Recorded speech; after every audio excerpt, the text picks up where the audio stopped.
Welcome. Settle into your bed, adjust your pillow, and let yourself become comfortable.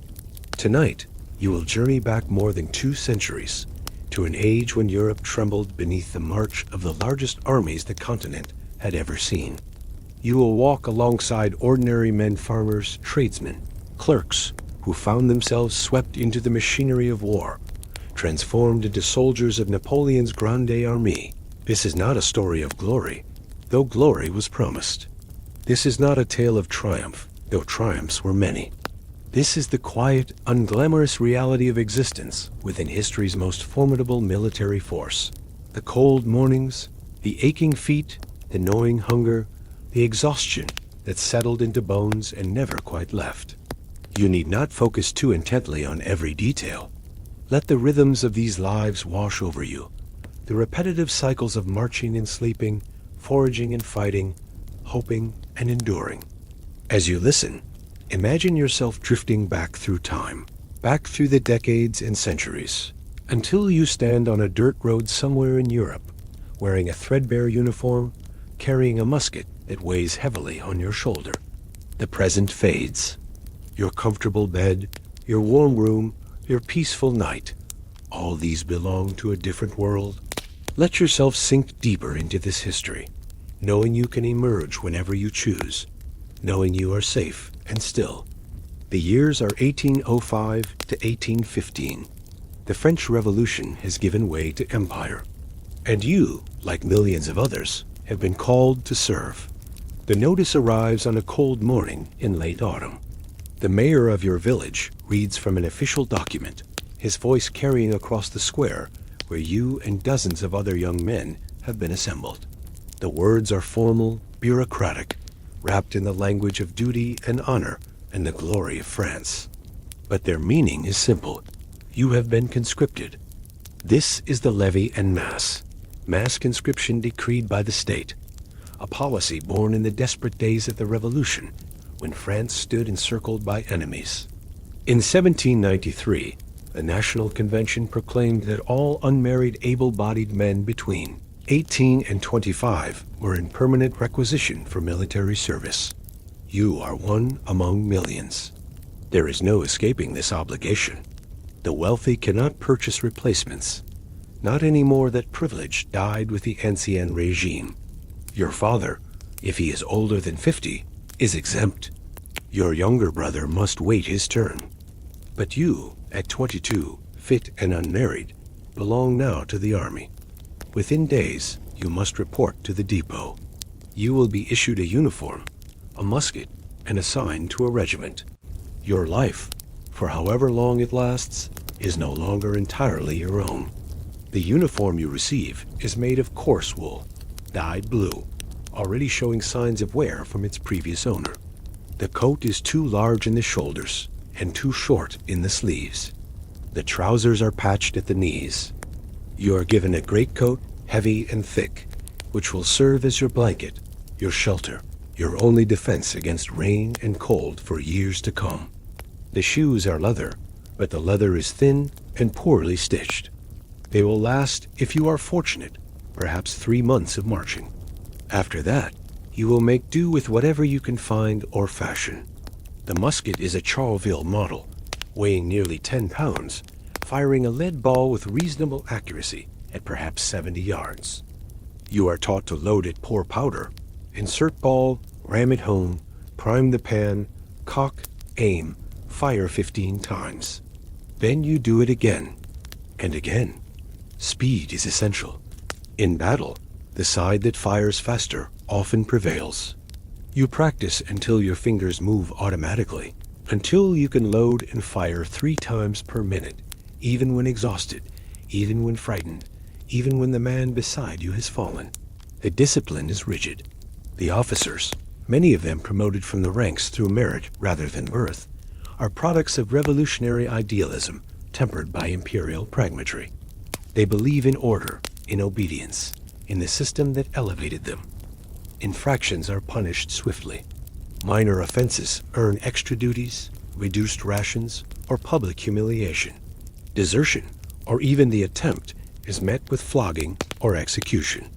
You watch once as a man from another company is tied to a post and shot by his own comrades for trying to slip away during the night. The message is clear. The army owns you.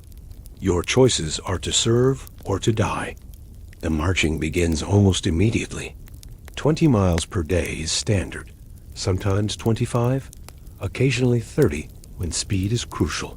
You march in column, 4 or 6 men abreast, stretching back along roads and paths for miles. The pace is steady, unrelenting. You march through valleys and over hills, across rivers and through forests, beneath sun and rain and snow. Your feet blister within days. The blisters burst and bleed, and then harden into calluses. Your legs ache at night. Your back throbs where the straps of your pack dig into your shoulders. You carry your musket, your ammunition, your greatcoat, a spare shirt if you have one, perhaps a tin pot for cooking, a canteen for water. The weight is constant. You live off the land. This is called foraging, though it might more honestly be called plunder. The army cannot carry enough supplies to feed hundreds of thousands of men on the move, so the men take what they need from the countryside. In theory, this is organized officers requisition grain, meat, wine, hay for horses, distributing it fairly among the troops. In practice, it often descends into chaos. You enter a village and search for food. The locals hide what they can. You find a chicken, a sack of flour, a wheel of cheese. Sometimes the villagers are French, and you feel guilt as you take from your own countrymen. Sometimes they are German, Austrian, Italian, Spanish, and you feel less guilt, though not none. When the foraging fails, when the region has been picked clean by armies passing through, you go hungry. Hunger becomes your constant companion.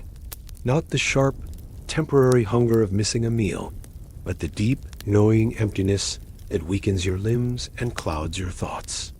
You eat whatever you can find, roots, berries, grass, if you are desperate. You watch men grow thin, their faces hollow, their eyes dull. You watch them sicken and fall behind, unable to keep pace. Some catch up eventually. Many do not. The nights offer little rest. You sleep where you can on the ground, in a barn if you are fortunate, under the stars if not. You wrap yourself in your greatcoat and lie down beside your comrades, pressed together for warmth when the weather is cold. In summer, you sweat and slap at mosquitoes. In autumn, the ground is damp and your clothes never quite dry. In winter, you wake with frost on your coat and stiffness in your joints. Sleep is always interrupted by sentries changing, by orders to move, by the cries of men tormented by nightmares or dysentery. Disease kills far more men than combat. Dysentery spreads through the ranks, transmitted by contaminated water and poor sanitation. It leaves men weak, dehydrated, unable to march. Typhus, carried by lice that infest your clothing and bedding, brings fever and rashes and confusion. You see men shivering uncontrollably in the heat of summer, their skin covered in red spots, muttering to themselves. Some recover. Most do not. The medical care is rudimentary. There are surgeons, trained men who do their best, but they lack understanding of infection, of contagion, of hygiene. They can amputate a limb, set a bone, stitch a wound.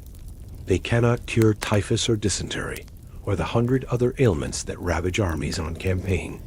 The battles, when they come, are terrifying. You march toward the enemy in column, drums beating, officers shouting encouragement. The enemy is a line of men across a field, sometimes visible, sometimes obscured by smoke. They fire. The sound is enormous, a rolling thunder that never quite ends. Men around you fall. You step over them and keep moving. The order comes to deploy into line, and you do, forming 2 or 3 ranks, shoulder to shoulder with your comrades. You raise your musket, aim toward the enemy, fire. The recoil slams into your shoulder. You reload, your hands shaking, and fire again. The artillery is worse. Cannonballs tear through the ranks. smashing bodies, leaving ghastly wounds. You hear the roar of the guns, see the smoke, and then men simply cease to exist, obliterated by iron moving faster than you can comprehend. The wounded scream. The smell of gunpowder and blood fills the air. You fire and reload, and fire again. Mechanical, not thinking, because thinking would mean confronting the horror of what is happening around you. If you are wounded, you pray it is minor. A scratch, a graze, something that bleeds but does not cripple.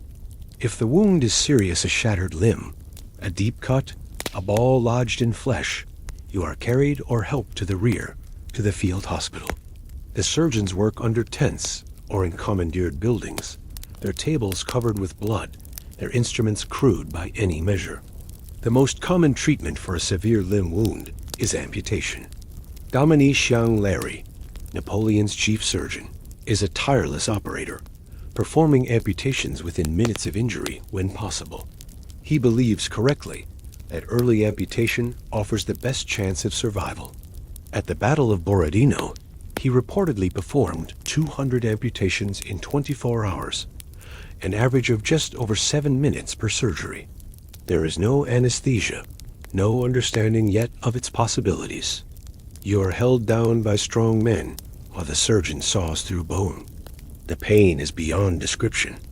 You scream or you faint, and then if you survive the shock and blood loss, you face the agony of recovery with the constant threat of infection.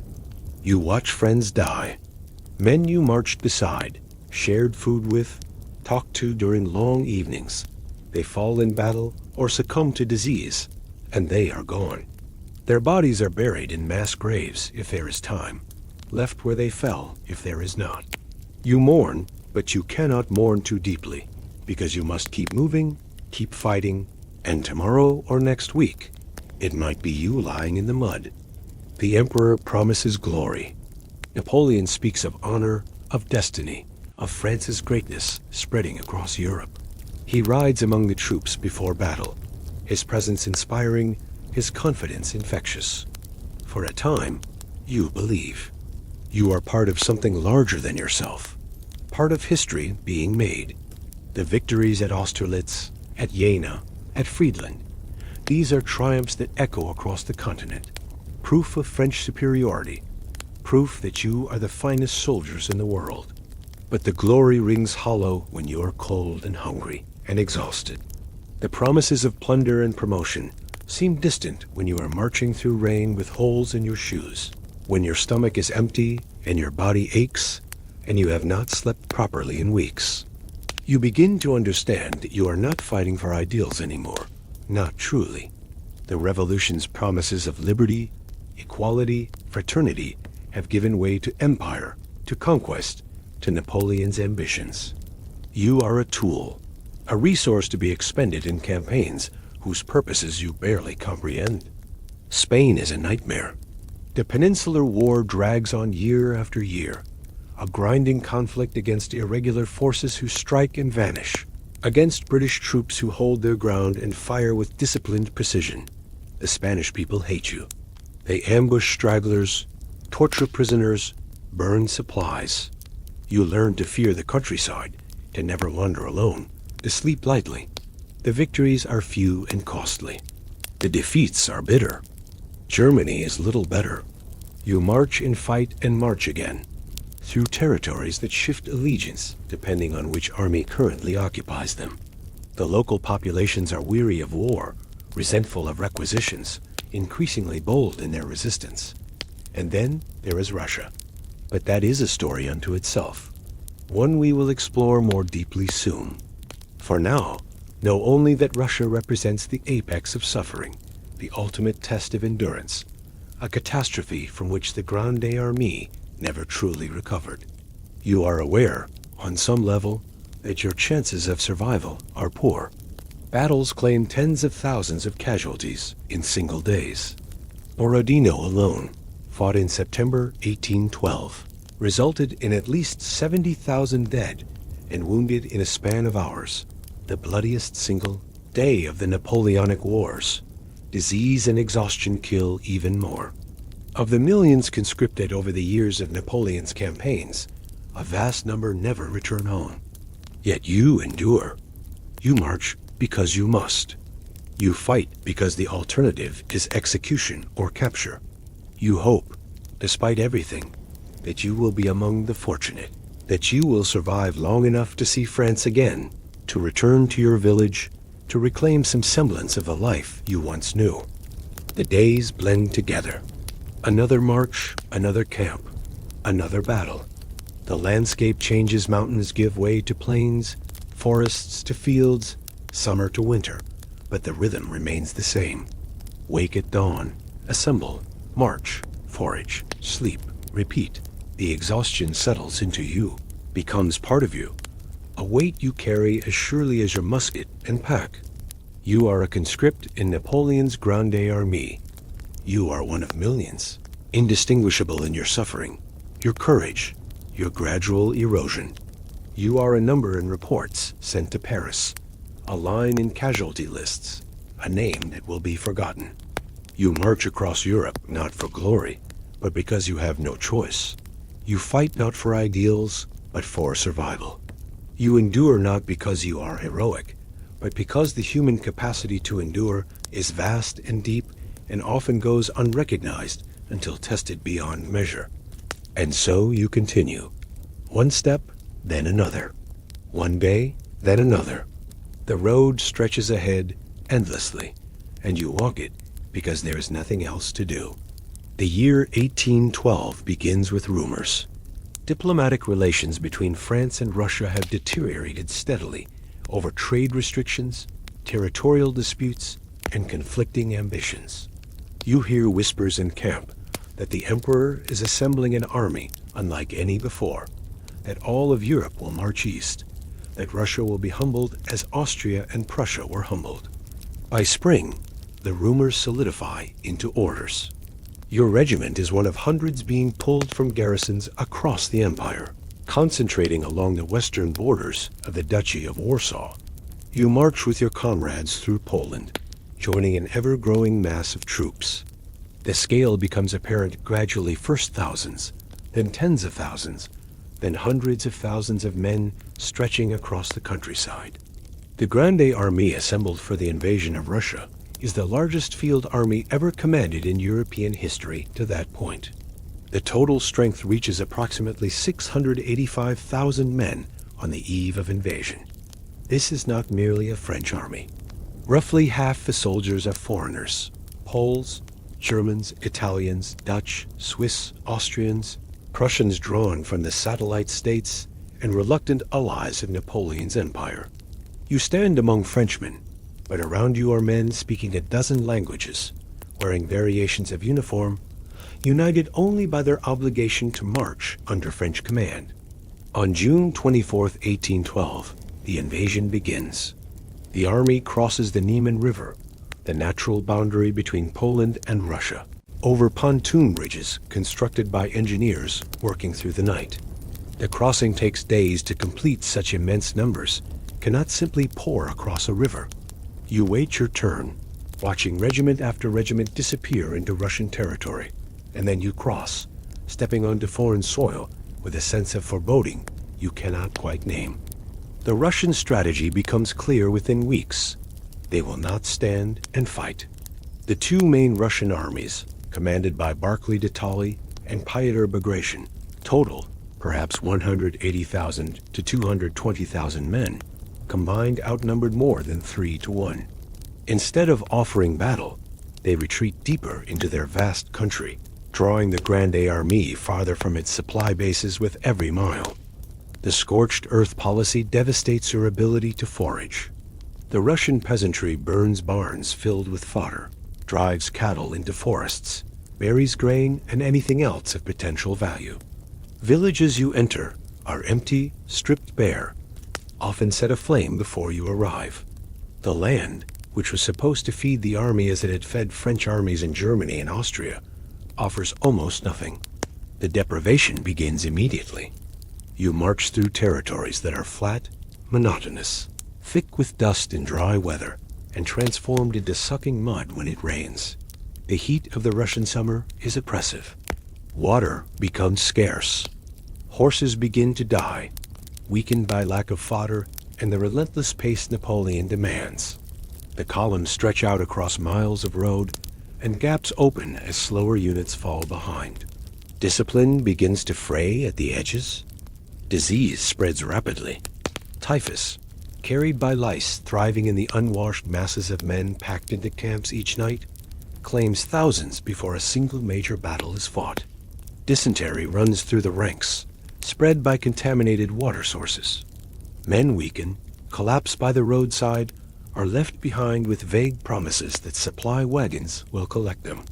Most are never seen again.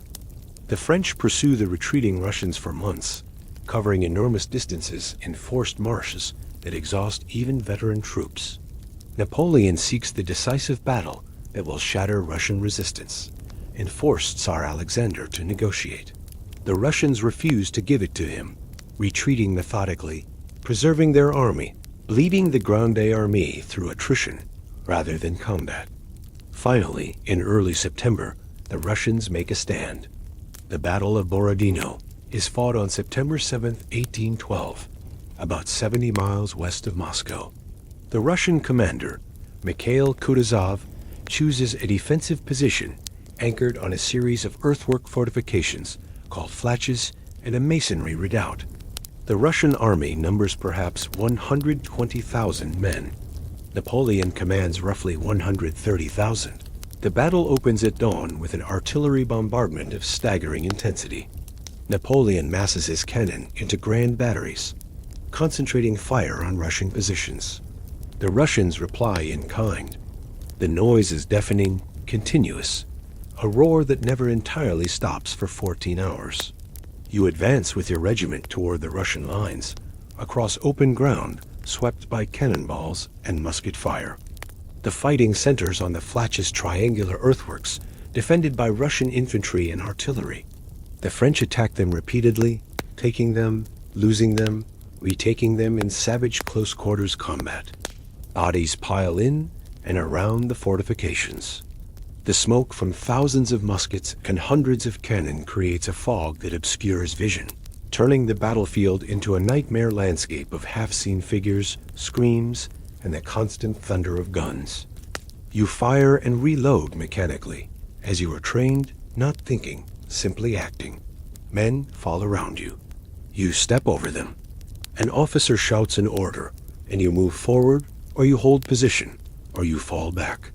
Time loses meaning. The day stretches on endlessly, each moment an eternity of noise and fear and exhaustion. The casualties are staggering. By the end of the day, at least 70,000 men are dead, wounded, or missing, making Borodino the bloodiest single day of the entire Napoleonic Wars. The French suffer around 30,000 casualties, the Russians perhaps 40,000 or more. The battlefield is a tableau of horror, the ground covered with the fallen, the wounded crying out for water or mercy, or simply crying. The battle is technically a French victory. The Russians withdraw during the night, leaving Napoleon in possession of the field. But it is a hollow victory. The Russian army remains intact, capable of fighting. Napoleon has lost irreplaceable soldiers and gained nothing decisive. A week later, on September 14th, the Grande Armée enters Moscow. The city is strangely quiet, almost deserted. The bulk of the population has fled. You march through empty streets, past abandoned houses, toward the Kremlin at the city's heart. There is a sense of anticlimax, of something wrong that you cannot quite identify. That night, fires break out across Moscow. By morning, the fires have spread, driven by wind, consuming entire districts. For 4 days, Moscow burns. Warehouses filled with supplies, houses that might have sheltered troops, churches, palaces, all are engulfed. By the time the fires subside on September 18th, 3/4 of the city lies in ruins. Whether the fires were set deliberately by Russian authorities or sparked accidentally by looters remains debated, but the effect is catastrophic. Moscow, which was supposed to provide winter quarters and abundant supplies for the army, offers only charred rubble. You camp in the ruins, foraging through what remains, finding little. The sense of unease deepens.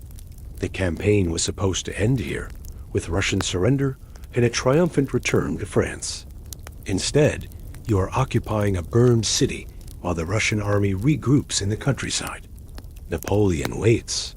For 5 weeks, from mid-September to mid-October, the French occupy Moscow, hoping that Tsar Alexander will send envoys to negotiate peace. Napoleon sends messages proposing terms, receives no reply. The Tsar, safe in St. Petersburg, refuses to acknowledge defeat. The silence is answer enough. October arrives, and with it the cold. The Russian autumn is brief, quickly giving way to winter. Supplies are desperately low. The horses, already weakened by months of poor forage, begin dying in greater numbers. The army cannot stay in Moscow. There is not enough food, and the Russian forces are circling, threatening supply lines back to Poland. Retreat becomes inevitable. On October 19, 1812, Napoleon gives the order to evacuate Moscow. Approximately 108,000 soldiers begin the march west. Thousands more have already died or deserted. The retreat, initially, proceeds in relatively good order. The troops move south, hoping to find an unravaged route with better foraging opportunities. They are blocked. At Maloye-Yaroslavets, Russian forces contest the route, forcing Napoleon to turn north onto the same roads the army used during the advance roads already stripped of supplies, littered with the corpses of horses and men from the summer campaign. The retreat becomes a nightmare. The cold intensifies rapidly. By early November, temperatures begin dropping well below freezing. Snow falls, covering the roads, making footing treacherous. Many soldiers lack proper winter clothing. They were told the campaign would end before winter, that they would not need heavy coats or boots. They wrap themselves in whatever they can find: rags, blankets taken from Russian homes, strips of cloth torn from the dead. Starvation sets in. The army has no functioning supply system this deep in Russia, and foraging yields almost nothing. You eat whatever you can, the flesh of horses that collapse and die, too cold and exhausted to feel pain as men carve meat from them while they still breathe. Some men boil leather from boots and harnesses. Some eat nothing for days, growing weaker, falling behind, disappearing into the snow. The Cossacks harass constantly. These light cavalrymen, skilled riders intimate with the terrain, strike at the flanks and rear of the retreating columns, picking off stragglers, attacking supply wagons, disappearing before organized resistance can form. You learn to fear the sound of hoofbeats, the sudden appearance of horsemen on the horizon. Isolated soldiers are cut down. Small groups are surrounded and killed or captured. The harassment is relentless, grinding, inescapable. Discipline collapses. Units disintegrate as soldiers abandon their regiments, seeking only to survive. Men who fought bravely at Borodino now think only of food, warmth, and the next mile. Officers lose control. The retreat becomes a desperate mob of freezing, starving men stumbling westward through snow and ice, pursued by enemies, and haunted by the knowledge that many will not survive. The temperatures drop further, reaching -20, -30 degrees Celsius. Men freeze to death while walking, sitting down for a moment's rest and never rising again. Frostbite claims fingers, toes, ears, noses. Gangrene sets in, blackening flesh, killing slowly. The cold is beyond anything most of these men, drawn from France and Italy and Spain, have ever experienced. There is no defense against it, no escape. The crossing of the Berezina River in late November becomes the final catastrophe within the catastrophe. The river is partially frozen, but not solid enough to support the weight of an army. Russian forces press from multiple directions, threatening to trap the remnants of the Grande Armée. French engineers, working in freezing water that claims the lives of many, construct 2 pontoon bridges across the Berezina. The crossing begins on November 26th and continues for 3 days under constant attack. Thousands of soldiers, camp followers, and wounded crowd onto the bridges. Panic spreads. People are crushed, trampled, pushed into the icy water, where they drown or die from hypothermia within minutes. Russian artillery shells the crossings, collapsing portions of the bridges, killing hundreds. The engineers repeatedly repair the bridges under fire, standing chest deep in water, their hands numb, their bodies shutting down. It is an act of extraordinary courage and skill, enabling perhaps 40,000 soldiers to escape encirclement. But tens of thousands do not cross. Those too slow, too weak, or simply too unlucky are left on the eastern bank when the bridges are finally burned to prevent Russian pursuit. They are captured or killed. The losses at the Berezina alone number, the tens of thousands precise figures, are impossible, as record-keeping has long since ceased. The remnants of the army continue west. By mid-December, fewer than 100,000 soldiers of the original 685,000 who crossed into Russia in June remain with the colors. The losses, approximately 80% of the invading force, are almost incomprehensible. Some died in battle, particularly at Borodino. Many more died of disease, starvation, and cold. Some deserted. Some were captured. The scale of the disaster is unparalleled in military history. You are among the survivors, if you are fortunate. You have witnessed horrors that will haunt you for the remainder of your life. You have seen an army of unprecedented size reduced to a starving, freezing mob. You have watched men die by the thousands, their bodies left in snowdrifts to be buried by winter. You have felt hunger that gnawed at your sanity, cold that penetrated to your bones, exhaustion so profound that death seemed a mercy. Napoleon abandons the army in early December, racing ahead to Paris to manage the political fallout and begin raising a new army. He leaves Marshal Murat, then Marshal Ney, to command the retreat. The troops feel abandoned, betrayed, though they understand on some level that the emperor must secure France's position before news of the disaster spreads. You cross back into Poland in late December, into the Duchy of Warsaw, where the campaign began 6 months earlier. The contrast is stark. You left as part of the greatest army Europe had ever seen, confident and powerful. You return as a ragged survivor, hollow-eyed, traumatized, part of a force that no longer resembles an army. The Russian campaign of 1812 destroys the myth of French invincibility. Napoleon's enemies across Europe, previously cowed into submission or reluctant alliance, see the disaster and take heart. Within a year, a new coalition will form, and France will be fighting for survival rather than conquest. At Grande Armée, though Napoleon will rebuild it with characteristic energy, will never again possess the same quality or spirit. For you, if you survive, Russia represents the ultimate test. Everything that came before the marches through Germany, the battles in Austria, the campaigns in Spain pales beside the catastrophe of 1812. You have endured conditions beyond imagination, have witnessed suffering on a scale that defies description, and you carry those memories forward, a burden that never entirely lifts. The rhythm of survival continues. One step, then another. One day, then the next. The road stretches still, though its direction has changed. No longer marching deeper into enemy territory, you march toward home, toward France, toward whatever future awaits those who lived through Napoleon's greatest disaster. Imagine for a moment that you rise above the muddy road and the exhausted column.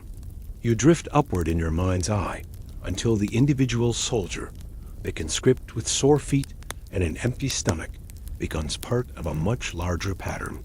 From this calmer distance, you can see not only his hardship, but the vast system that moves him, places him, and spends him.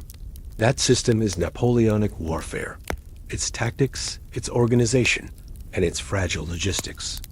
Before Napoleon, European armies tended to move as single, slow masses, cumbersome and vulnerable. Napoleon changed this by dividing his forces into corps self-contained formations of 20,000 to 30,000 men, each with its own infantry, cavalry, artillery, and support services. Each corps was commanded by a marshal or senior general and could operate independently for days, yet still march to join the others at short notice. You, as a conscript, belong to one of these corps. You may not fully grasp the design, but you feel its effects. Instead of being tied to a single, slow-moving army, your corps marches along one road, while another corps takes a parallel route some miles away.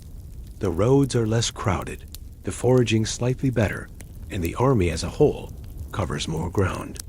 At crucial moments, Napoleon uses this flexibility to concentrate overwhelming force. Separate corps, marching on parallel tracks, converge rapidly at the chosen battlefield, sometimes surprising the enemy with how quickly the French assemble. At Austerlitz in 1805 and Jena in 1806, this system helps him defeat larger coalitions by arriving at decisive points with superior numbers at the exact right time. From the soldier's viewpoint, this means constant marching, frequent changes of direction, and orders that seem to arrive from nowhere. One day, you are in quiet countryside. The next, you are told to quicken your pace because another corps has made contact with the enemy. The rhythm of your life march, camp, march reflects the flexibility of this new organization. The corps system requires capable subordinates, and Napoleon cultivates them. His marshals devout, Ney, Lannes, Soult, and others, are often men of humble origins who earned promotion through battlefield performance rather than aristocratic birth. The rank of Marshal of the Empire becomes both a military and a court dignity, granting its holder prestige, wealth, and influence. For an ambitious officer, the path is clear. Fight well, obey the emperor, and advancement is possible. For the conscript, this meritocratic system is both inspiring and distant. You see officers who once were common soldiers, now commanding thousands, wearing elaborate uniforms, addressed with deference. You might dream of such advancement, but you also know the likelihood is small. For every marshal raised from obscurity, thousands of nameless men remain in the ranks, their contribution measured only in casualties and miles marched. On the battlefield, Napoleonic warfare balances flexibility and firepower. Traditionally, infantry fought in long, thin lines, 3 ranks deep, to maximize the number of muskets that could fire at once. This line formation delivered high volumes of fire, but was brittle, difficult to maneuver, and vulnerable to sudden cavalry attacks. Napoleon and his theorists adopt and refine a mixed order, a combination of columns and lines. Columns, narrow but deep formations, are easy to move, turning and advancing more quickly than lines. Lines, by contrast, offer superior firepower. A typical division might deploy some battalions in column to move and attack, while others form line to provide covering fire. As a soldier, you often march in column to the battlefield. The column feels like a living tunnel of bodies, dense, claustrophobic, its depth both comforting and dangerous. You see only the backs of the men ahead.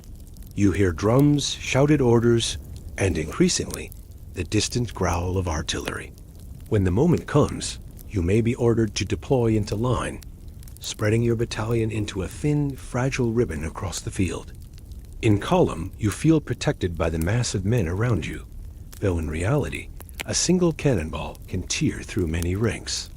In line, you feel exposed, stretched out, but your musket joins hundreds of others, creating a wall of fire. The mixed order system seeks to use both feelings, the solidity of the column, the firepower of the line at the right time and place. Often, Napoleon prepares his attacks with artillery. Guns are drawn together into what later writers call a Grande battery, a concentrated mass of cannons aimed at a specific sector of the enemy line. Instead of scattering artillery along the front, he focuses it, pounding a chosen point until enemy formations waver. Only then do the infantry and cavalry move in, columns advancing under the cover of smoke and noise. You rarely see the battle as the generals see it. You feel only the local effects, the vibration of cannon fire, the sight of men falling, the shout to advance or hold. The logic of mixed order, of columns and lines, reaches you as simple, repetitive commands. Close ranks, dress the line, advance, halt, fire.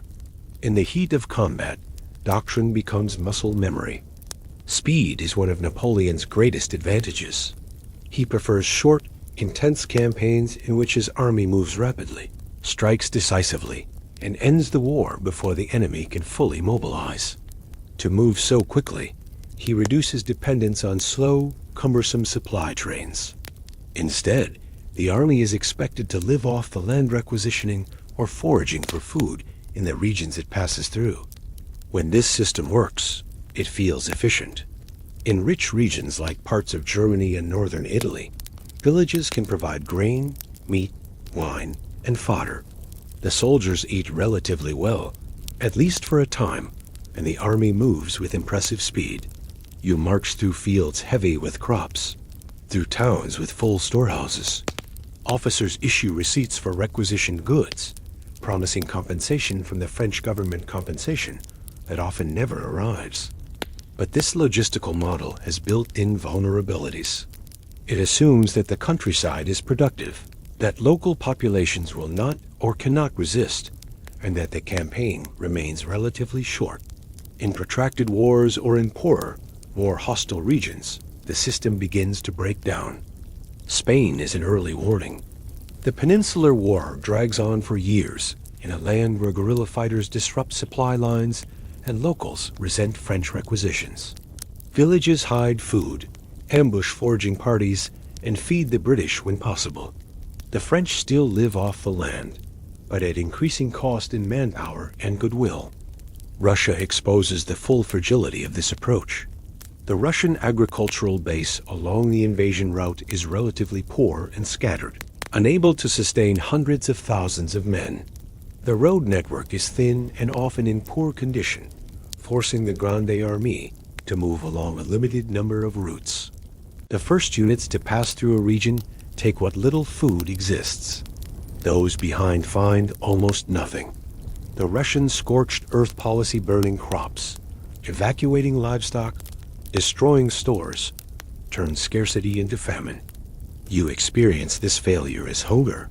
Where earlier campaigns have yielded bread, meat, and wine, Russia offers blackened fields, empty granaries, shuttered homes. Foraging parties range farther and farther from the roads, weakening the marching columns as men disappear into the countryside in search of food. Many never return. The army's mobility, once its great strength, becomes a curse as speed outstrips the ability to sustain the men and animals that give it life. Napoleon does provide supply wagons, and for the Russian campaign, he orders them to carry up to 30 days of food. But the reality of distance, weather, poor roads, and sheer numbers makes this inadequate. The design of his military machine, optimized for brief, violent campaigns, is ill-suited to the long, grinding attrition of 1812. The system that once seemed invincible reveals its feet of clay, as later historians will describe it. Within this framework of corps and columns, lines and grand batteries, there is still the human factor. Napoleon's army is renowned for its merit-based promotions, at least compared to older monarchies. Officers with talent and courage can rise rapidly. Marshals like Devout and Lannes begin their careers as relatively obscure officers during the Revolutionary Wars and become key commanders in Napoleon's campaigns. This meritocracy inspires loyalty. You might feel that, even as a common soldier, bravery could bring reward, perhaps a stripe, a commission, a chance at a different life. The emperor himself is known for visiting battlefields, speaking directly to his men, calling them "my children," and remembering some by name. His presence boosts morale. Many soldiers genuinely adore him, seeing him as the embodiment of their shared victories. Yet there are limits. The corps system demands highly capable senior leaders, and not all marshals are equal. Some excel at independent command. Others flounder when not directly guided by Napoleon. As the empire expands and the wars multiply, Napoleon relies on his marshals to conduct operations far from where he can personally oversee them. Their uneven performance contributes to setbacks in Spain, Germany, and ultimately in 1813. For the rank-and-file conscript, what you feel most keenly is not the brilliance or limitations of generals, but the cumulative weight of constant campaigning. The same system that allows rapid victories also demands relentless exertion. You seldom enjoy prolonged rest. Even winter quarters can be interrupted by new orders, new threats, new marches. The result is an army that by 1812 is both highly experienced and deeply worn. Veterans carry skills and camaraderie forged in countless battles, but also scars, physical and mental, from years of hardship. Replacements, drawn from new conscription classes, fill the ranks with young men lacking training and cohesion. The Grande Armée remains formidable, but the strain shows. Napoleon's military system corps organization, mixed order tactics, concentrated artillery, rapid movement, meritocratic leadership brings him spectacular success between 1796 and 1807. He defeats coalition after coalition, redraws the map of Europe, and creates a network of client states and allies. From a distance, this appears inevitable, almost mechanical. Assemble the army, move quickly, concentrate force, win. But every system has limits. By the time of the Russian campaign, those limits are exposed. The same operational art that shines in compact theaters like northern Italy falters in the vast spaces of Russia. The corps system requires good roads and manageable distances to function optimally. In Russia, the poor infrastructure and long marches strain coordination and supply. The reliance on living off the land, once a brilliant way to avoid slow convoys, becomes lethal when the land is barren or deliberately devastated. Napoleon's personal style also contributes to vulnerability. His centralized control works well when he can personally oversee operations. But as fronts multiply from Spain to Poland, from Italy to Germany, he cannot be everywhere. Marshals, accustomed to executing his detailed plans rather than crafting their own, sometimes struggle with independent decision-making. When campaigns lengthen and enemies adapt, the emperor's earlier methods prove insufficient. For you, the conscript, these strategic dynamics translate into a particular kind of fatigue. You sense that the wars are no longer quick or clean. The marches grow longer, the victories less decisive, the defeats more costly. You encounter more and more seasoned enemies, Austrians, Russians, British who have learned how to counter French methods, how to avoid annihilation, how to exploit flaws in the system. Still, the machine grinds on. Another muster, another campaign. The corps assemble, the columns march, the lines deploy, the guns thunder, and once again you find yourself part of a grand design whose full shape you cannot see. You live within the rhythm of Napoleonic warfare. Organization, movement, concentration, battle, and increasingly, retreat. The innovations that once promised swift, decisive triumph now coexist with overreach and exhaustion. The same structures that made France dominant also push its armies into ever more distant, difficult theaters. In the end, the system consumes the very resource it depends on most, men like you. As you drift in this thought, seeing the Grande Armée is both a marvel of organization and a mechanism of relentless consumption, you can also feel the gentle contrast with your own present. Your bed is warm. Your room is still. No drumbeats call you to march. The complex machinery of Napoleonic warfare has become only memory and story, its noise softened by time into a distant, steady hum. Soon, the perspective will shift again. From the muddy roads and smoke-filled fields, the narrative will enter gilded halls and candlelit salons, where the imperial court lives in a very different rhythm. While soldiers trudge through snow, courtiers glide across polished floors. While conscripts tighten their greatcoats against the wind, emperors and empresses adjust their silk and velvet in mirrors framed with gold. Imagine now that you are no longer trudging along a muddy road with a pack cutting into your shoulders. Instead, you are walking up a broad stone staircase, your worn boots replaced in your mind by polished shoes, your greatcoat exchanged for a borrowed coat of fine cloth. The air is warmer here, softly lit by candlelight reflected in gilt mirrors. You have entered another world, the world of Napoleon's imperial court at the Tuileries Palace. Only a few years earlier, France had torn down its monarchy in a storm of slogans and blood. The language of citizen and citizeness replaced titles like Monsieur and Madame. Court dress, etiquette, and hierarchy seemed relics of a hated past. Yet, as Napoleon consolidated power, something gradual and almost inevitable occurred. The court returned. In the Tuileries Palace, on the right bank of the Seine in Paris, Napoleon established a carefully organized imperial court, complete with ranks, offices, and a detailed book of etiquette. The Almanach Imperial and various ceremonial regulations listed the officers of the crown, the Grand Marshal of the palace, the Grand Chamberlain, the Grand Almoner, and precisely defined their roles. They governed everything from who could enter which room, to where each person stood during ceremonies, to how audiences, balls, and religious services should proceed. The language changed again. Monsieur and Madame replaced the revolutionary forms of address. On formal occasions, courtiers wore court swords, silk stockings, powdered hair, and richly embroidered coats, reviving styles that had seemed permanently discredited just a decade before.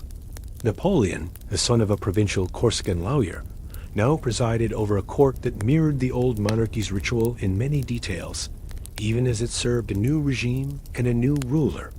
From within, his court life could be surprisingly dull.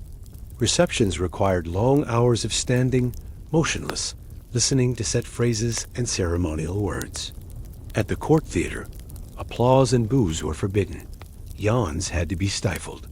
Courtiers were expected to keep their eyes open, even if they dozed. Ritual replaced spontaneity. Yet, this very monotony, repeated week after week, gave the regime an aura of stability and permanence. The most symbolic moment of Napoleon's transformation from general to emperor came on December 2, 1804, inside Notre Dame Cathedral in Paris. The revolution had targeted churches as symbols of royal and clerical power. Now, the cathedral became the stage for a new imperial consecration. Napoleon entered the church in a long purple velvet cloak lined with ermine, wearing a laurel crown reminiscent of Roman emperors.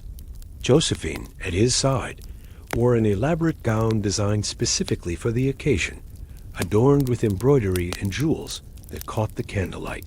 Painters and architects Jean-Baptiste Isabey, Percier, and Fontaine helped design the costumes and staging, turning the ceremony into a carefully choreographed spectacle.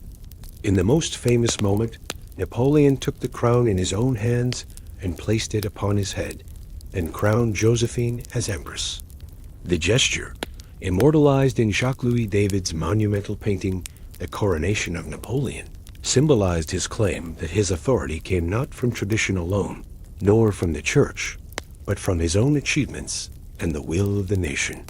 For many observers, however, it also marked the clear end of the revolutionary dream of a simple, egalitarian republic. From your quiet vantage point, listening in the present, you might picture the scene as a slow-moving pageant, the choir's voices echoing beneath vaulted ceilings, the rustle of silk and velvet, the glint of metals and gems, the measured phrases spoken in Latin and French. Outside, the streets of Paris were crowded. Inside, only selected dignitaries watched. And far beyond Paris, on distant frontiers, soldiers stood on frozen sentry posts or trudged through mud, far removed from this carefully staged moment of imperial theater. At the Tuileries, Napoleon's court attempted to rival the splendor of Versailles, the palace of the Bourbon kings. Grand receptions for ambassadors, senators, and generals followed a regular schedule, with meticulously planned processions and seating arrangements. Every position in the hierarchy, who entered first, who stood closest to the emperor, who could sit in his presence, signaled political favor or disfavor. When Napoleon held audiences on Sundays, foreign diplomats were introduced through a chamberlain, not directly. Layers of formality and intermediaries emphasized the distance between the emperor and those who sought his attention. The spontaneity of the early consular years, when Bonaparte might speak informally with visitors, gave way to the controlled ballet of a fully developed court. The palace itself became a stage. Gilded furniture, crystal chandeliers, heavy curtains, and mirrors created an environment where light and reflection multiplied the impression of wealth and power. Officers in resplendent uniforms, civil officials in embroidered coats, and ladies in empire-style gowns moved through salons and galleries, their conversations soft and measured. In these rooms, campaigns were discussed, marriages arranged, alliances negotiated, often in calm tones that belied the storms raging beyond France's borders. For courtiers, daily life involved waiting. Waiting for audiences, waiting for ceremonies, waiting for the brief, decisive moments when Napoleon might address them directly. For a soldier, this world could feel almost unreal, like a dream of warmth and stillness layered over the endless march of war. Away from the formal stiffness of the Tuileries, Empress Josephine cultivated a different atmosphere at her beloved estate of Malmaison, just west of Paris.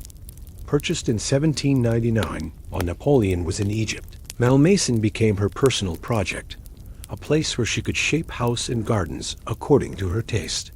Josephine was passionate about botany. Under her direction, Malmaison developed one of Europe's finest collections of roses, over 250 species, many brought from distant lands. Her gardens included exotic plants, greenhouses, and carefully designed landscapes that blended English-style naturalism with subtle formality. Painters depicted her walking quietly in the park, dressed simply, surrounded by trees, flowers, and gentle light. The atmosphere at Malmaison differed markedly from the rigid etiquette of the Tuileries. Here, nature softened the edges of power. Josephine hosted smaller gatherings, where conversation and strolls through the gardens replaced the grand parades and choreographed receptions of the central palace. The estate became a symbol of domestic refinement and private tranquility amidst public grandeur and political tension. Yet even this tranquility was supported by the larger structures of empire.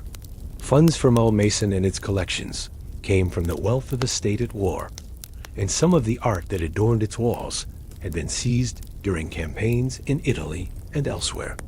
Behind every greenhouse pane and elegant salon lay the labor of soldiers, clerks, and taxpayers across territories ruled or dominated by France. The French Empire under Napoleon collected artworks, manuscripts, and precious objects from conquered lands and brought them to Paris, often to museums like the Louvre, or to private and imperial collections. Paintings, sculptures, tapestries, and antiquities taken from Italy, the Low Countries, and German states enriched French cultural institutions and decorated imperial residences. Inside these palaces hung canvases captured from other courts, sculptures removed from older settings, and furniture crafted by artisans whose lives were far removed from the quiet luxury they enabled. For a visitor walking through these rooms, the impression was of a renewed Rome, a capital gathering the world's treasures to itself. Napoleon also created a new nobility to occupy and animate this environment. Titles such as Prince, Duke, and Count of the Empire were bestowed on marshals, ministers, and other loyal servants, often accompanied by lands and incomes derived from conquered territories. Men whose fathers had been farmers, not lords, now carried ancient-sounding titles and presided over estates.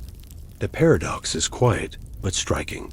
A revolution that had denounced aristocratic privilege produced an empire that created new aristocrats, distinguished not by centuries of lineage, but by recent military and political service. At court, These newly minted nobles wore orders, sashes, and stars, stood in choreographed rows, and practiced the same bows and courtesies once directed toward Bourbon kings. As you rest in your bed, picture two scenes at once. In one, a ballroom in the Tuileries glows with candlelight. Music plays. The polished floor reflects the movements of couples dancing in measured steps, their clothing a swirl of silk, velvet, and lace. Servants move discreetly with trays of refreshments. Conversations murmur about appointments, marriages, and distant battles whose details are softened into abstractions. In the other scene, a column of soldiers trudges through snow on a road somewhere in Poland or Russia. The sky is low and gray. The wind cuts through their worn coats. Some have wrapped their feet in rags because their boots had disintegrated.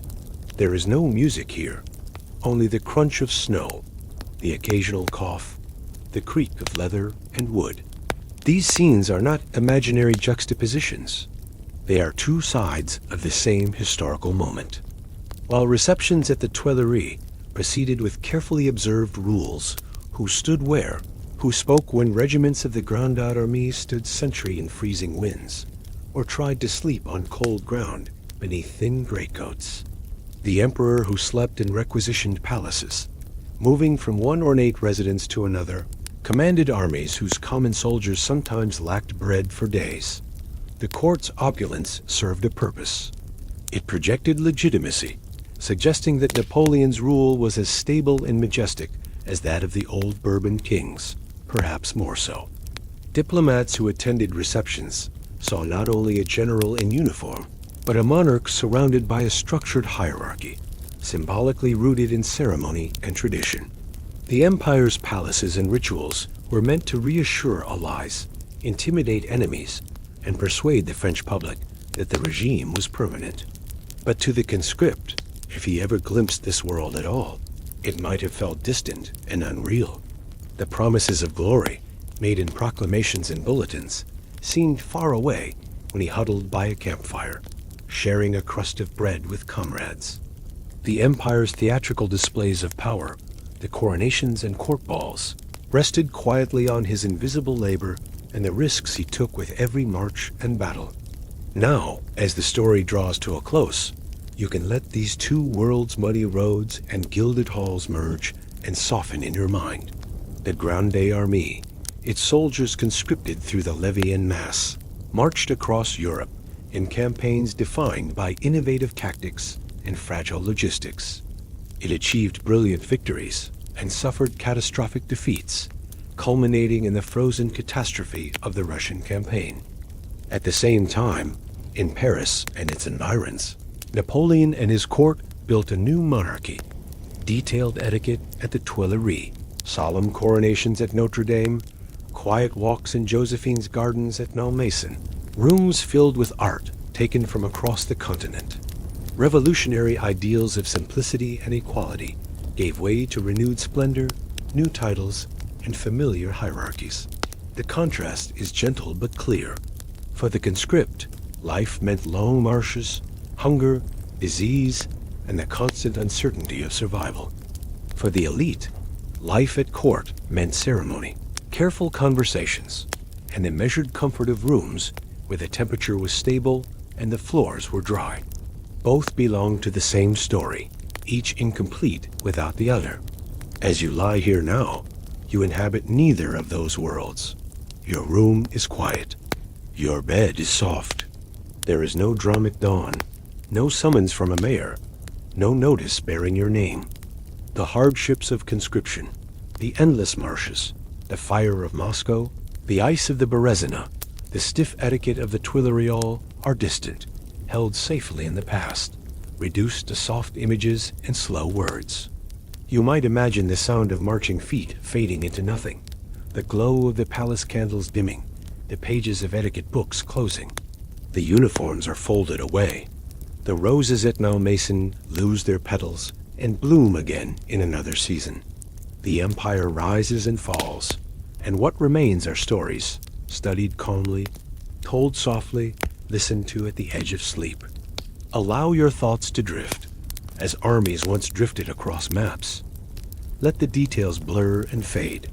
The names, dates, and places can gently dissolve, leaving only a sense of distance and relief, a quiet awareness that you are here, and that those long marshes and cold nights belong to someone else's life.